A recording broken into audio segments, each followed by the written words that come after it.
Hello, ഞാനിന്ന് ഏറ്റവും എളുപ്പം തയ്യാറാക്കാൻ പറ്റുന്ന ഒരു ചീസ് കേക്കാണ് പരിചയപ്പെടുത്തുന്നത്. വെറും മൂന്ന് ഇൻഗ്രീഡിയൻസ് മാത്രമേ ഞാൻ ഈ ചീസ് കേക്ക് ഉണ്ടാക്കാൻ യൂസ് ചെയ്തിട്ടുള്ളൂ.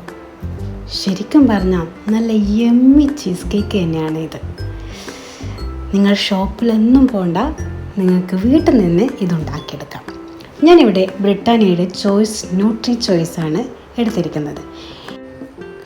നമുക്ക് ആദ്യം ഈ ബിസ്ക്കറ്റിൻ്റെ 3/4 ഭാഗം എടുത്ത് ക്രഷ് ചെയ്ത് വെക്കാം.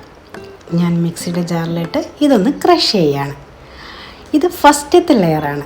അങ്ങനെ ക്രഷ് ചെയ്ത ബിസ്ക്കറ്റ് ഞാൻ കേക്ക് ഉണ്ടാക്കുന്ന പാത്രത്തിൽ ഇട്ട് ഇതിലേക്ക് നിങ്ങൾ മെൽറ്റ് ചെയ്ത ബട്ടറും കൂടി ആഡ് ചെയ്ത് ഫസ്റ്റ് ലെയർ സെറ്റാക്കണം. ഇനി നമുക്ക് അടുത്ത ലെയർ പ്രിപ്പയർ ചെയ്യാം. ഇതിലേക്ക് ഞാൻ പനീറാണ് ചെറിയ കഷ്ണങ്ങളാക്കി മുറിച്ച് ഇട്ടത്. അതിലേക്ക് ഫ്രഷ് ക്രീമും ആവശ്യത്തിനുള്ള ഷുഗറും ആഡ് ചെയ്ത് ഒന്ന് ജ്യൂസി പരുവത്തിൽ ക്രഷ് ചെയ്തെടുക്കണം.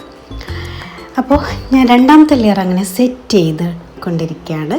അങ്ങനെ നമുക്ക് ആവശ്യാനുസരണം സെറ്റ് ചെയ്തെടുക്കാം. നിങ്ങൾ ഏത് പാത്രം വേണമെങ്കിലും നിങ്ങൾക്ക് യൂസ് ചെയ്യാം. ഇത് സെറ്റ് ചെയ്തിട്ട് നമുക്ക് ഒരു 1 hour 2 hour ഫ്രീസ് ചെയ്ത് വെക്കണം. അപ്പോൾ ഫ്രീസ് ചെയ്ത് കഴിഞ്ഞാൽ നമുക്ക് മൂന്നാമത്തെ ലെയർ സെറ്റ് ചെയ്യണം. അപ്പോൾ ഞാനിവിടെ ഡയറി മിൽക്കിൻ്റെ ചോക്ലേറ്റാണ് എടുത്തിരിക്കുന്നത്. നിങ്ങൾക്ക് ഏത് ചോക്ലേറ്റ് വേണമെങ്കിലും എടുക്കാം. അതിലേക്ക് ഞാൻ വീണ്ടും ഫ്രഷ് ക്രീം ഒഴിച്ചു. വേണമെങ്കിൽ നമുക്ക് മെൽറ്റ് ചെയ്ത ബട്ടറും കൂടി ആഡ് ചെയ്യാം, ടേസ്റ്റിന് വേണമെങ്കിൽ. അപ്പോൾ അതും കൂടി നന്നായിട്ട് മിക്സ് ചെയ്ത് നല്ല ജ്യൂസി പരുവത്തിൽ നമുക്ക് മൂന്നാമത്തെ ലെയറും സെറ്റ് ചെയ്യാം. അപ്പോൾ നമ്മൾ ഫ്രീസ് ചെയ്യാൻ വെച്ച കേക്ക് നമുക്ക് പുറത്തെടുക്കാം. എന്നിട്ട് മൂന്നാമത്തെ സെറ്റ് നമുക്ക് അതിൽ ഒഴിച്ചു കൊടുക്കാം. അങ്ങനെ ചോക്ലേറ്റ് ഞാനിവിടെ സെറ്റാക്കുകയാണ്. നിങ്ങൾക്ക് ഏത് തരത്തിൽ വേണമെങ്കിലും ചോക്ലേറ്റ് ഇതിലേക്ക് മൂന്നാമത്തെ ലെയറായിട്ട് ഒഴിച്ചു കൊടുക്കാം. പല രീതിയിലും നമുക്ക് ഡെക്കറേറ്റ് ചെയ്ത് വേണമെങ്കിൽ ഒഴിച്ചു കൊടുക്കാം. അപ്പോൾ അങ്ങനെ ചോക്ലേറ്റ് ഞാനിവിടെ മൂന്നാമത്തെ ലെയറായിട്ട് സെറ്റ് ചെയ്യാണ്. ഇനി നമുക്ക് ഡെക്കറേറ്റ് ചെയ്യാനാണ്. അത് എങ്ങനെ വേണമെങ്കിലും നിങ്ങൾക്ക് ഡെക്കറേറ്റ് ചെയ്യാം. ഞാനിവിടെ ആ ബിസ്ക്കറ്റ് തന്നെ എടുത്തിട്ടാണ് ഡെക്കറേറ്റ് ചെയ്തത്.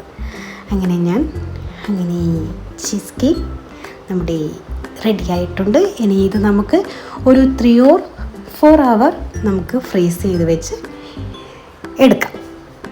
അപ്പോൾ ഇതേ അങ്ങനെ ഫ്രീസ് ചെയ്ത് വെച്ച കേക്ക് ഞാൻ എടുത്തു, ടേസ്റ്റ് ചെയ്ത് നോക്കുകയാണ്. അപ്പോൾ ഞാൻ വിചാരിച്ചു ഇതൊരു ഫ്ലോപ്പ് ആവുമെന്ന്. ഞാൻ ഇതുവരെയായിട്ട് ചീസ് കേക്ക് ഉണ്ടാക്കിയിട്ടുണ്ടായിരുന്നില്ല. അപ്പോൾ പ്രതീക്ഷിച്ചതുപോലെ ഫ്ലോപ്പായി.